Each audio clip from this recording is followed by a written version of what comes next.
બસ good morning, સ્વાગત છે બધા મહેમાનોનું આજના એક આપણા નવા બ્લોગની અંદર. તો અત્યારે આપણે આવી ગયા છીએ ફાર્મ હાઉસની અંદર અને આપણી ગાયો બધી ચરી રહી છે. તો આપણે ગાયો ચારવા આવ્યા છીએ તો તમને ખબર જ હશે, કેમ કે કોઈ જણાવવાની જરૂર તો છે નહીં, રોજનો જંતુ છે આપણો. તો આપણે આવી ગયા છીએ ગાયોને ચરાવવા માટે. તો આજે આપણે કઈ બાજુ આવ્યા છીએ એ તો તમને ખબર જ હશે. જોઈ તો આ બધું લોકેશન જોઈને તો વિચાર આવી ગયો છે. તો ચલો તમને એક વખત બતાવી દઉં. તો જુઓ, આ બાજુ આવી ગયા છીએ અને બધી ગાયો ચરવા મળી છે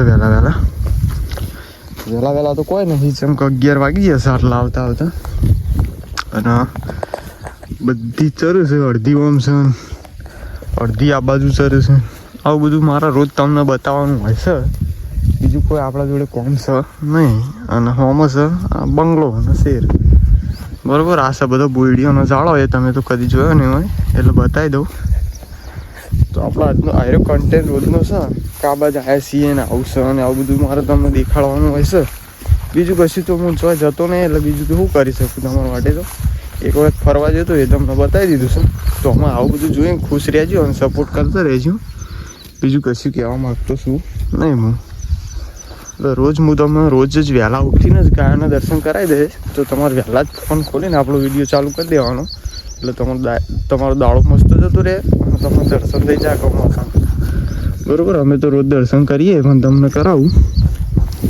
અમારે તો રોજ જ દાડો ઉગન દર્શન કરવાનો હોય છે તે સીટ મોડા સુધી, એટલે તમને પણ હું દર્શન કરાવી દઉં. આપણે યાર એવા માણસ નથી કે એકલા દર્શન કરી લઈએ તમને બધા ના કરાવીએ, એવા બધા માણસ નથી હો આપણો. એટલે આમાં જવું છે શાંતિથી. 12-1 વાગે એટલે આપણે સરસ મજાનો ચા બનાવીને પીએ અને ચા બા પી અને પછી શાંતિથી બેસીએ અને ચા મેળીએ છીએ. એ વખત હું તમને બતાવીશ કે આપણે કેવી જગ્યાએ ચા મૂક્યો છે. બરાબર. તો એની અત્યારે જગ્યા બતાવતો નહીં તમને, ને પછી પાછા જુઓ નહીં તમે. બરાબર. તો જોઈ લો એક વખત આ બધું સીટથી બતાવી દઉં છું. ગાયો મોજ કરે છે અને તમે આપણો વિડીયો જોઈ અને મોજ કરો. બરાબર. મળીએ પછી આપણે ડાયરેક્ટ ચા પીતી વખતે. ત્યાં સુધી જય માતાજી. તો ફાઇનલી ગેસ ચા પી આપણે અહીંયા આવી ગયા છીએ. સ્ટાર્ટ કરી દીધો છે. તો આટલા બધા આપણી ગાયો ખરું છે. ચરવાનું જેવું મસ્ત હતું, બધું ખાઈ ગઈ છે.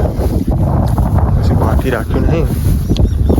ચા પીવા વખતે હું આવ્યો તો વખત દૂધ દોવા માટે, કારણ બધું અસલ ચરવાનું હતું. અત્યારે ખતમ કરી નાખ્યું છે. હવે બધી ખુશી હતી, વરસાદનું વાતાવરણ થઈ ગયું છે. અંધારી છે જો ચોક ગરદા ચોફેર અંધારી ગયું છે. હવે વરસાદ આવે છે કે નથી આવતો એનો તો કોઈ અંદાજ આપણો તો નહીં, પણ ગમે તેવું થશે તો વરસાદ આવશે તો બ્લોગ સ્ટાર્ટ કરીશ ને કટ બતાવીશ તમને. વરસાદમાં આપણી ગાયો કેવું કરી રહી છે ઉત્માદ, એ બધું તમને હું બતાવીશ. બરાબર. અત્યારે તો વાંકણ ચાલુ છે તો બને રહે બ્લોગમાં. મળીએ બસ. તો બસ ત્યાંથી ગાયો અહીંયા આવી ગઈ છે અમે, અને હારે એક ખેતર પડી હતું તે ભાઈએ કીધું હતું ત્યાં પણ વળતા આમાં ચાલતા આમાં આવ્યા છીએ અને 4 વાગવા આવ્યા છે. તો આમાંથી ચારી અને પછી આપણે ડાયરેક્ટ જવાનું છે ઘર બાજુ. તો જો બધી ગાયો ચરી રહી છે, આટલામાં બધું ચરું છે ને. શેઠે તો આપવા દીધો નહીં આપણે, પણ આ બાજુ બધું અમે અંદર ગાયો ફરી રહી છે. અને અમે 4 વાગ્યા છે એટલે બહુ કોઈ ચરતી નથી, તો અહીંથી ડાયરેક્ટ લઈ જવાની છે આમાં આપણે ઘરે. તો જો આમાં બધી આમ હેડી છે ચરતી પાછી, અને આમાં ડાયરેક્ટ પેણ ગડાવટ છે એ થઈને આપણે સીધો મોરી જવા દઈએ અને પછી ઘર બાજુ નીકળીએ. તો હું તમને એકદમ બતાવી દઉં બહાર જઈને. જો આવું લોકેશન છે અને અરે ખેતરમાં આપણે આવ્યા છીએ. તો અહીંયાથી નીકળીએ અને મળીએ પછી. બને રહેજો બ્લોગની અંદર.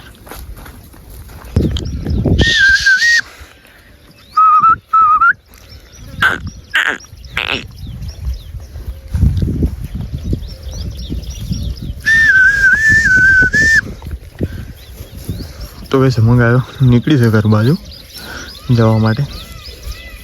જો ધીરે ધીરે જાય છે અને આપણું હજુ બકરું આવ્યું નહીં, અને બકરું લેવા ઉભા રહ્યા છીએ. બકરું લઈએ અને પછી નીકળીએ. હજુ ચેર આવી જશે બધી ગાયો. બકરું આવ્યું નહીં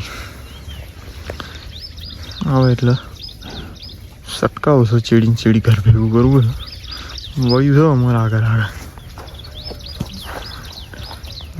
નીકળ્યું છે આ બાજુમાં અસર લઈને હેડી. તો આજનો આટલો બ્લોગ આપણે કરીએ છીએ એન્ડ. તો આજનો બ્લોગ કેવો લાગ્યો કોમેન્ટમાં જરૂર જણાવજો. મળીએ કાલે એક નવા બ્લોગ સાથે. ત્યાં સુધી બધા મિત્રોને જય માતાજી.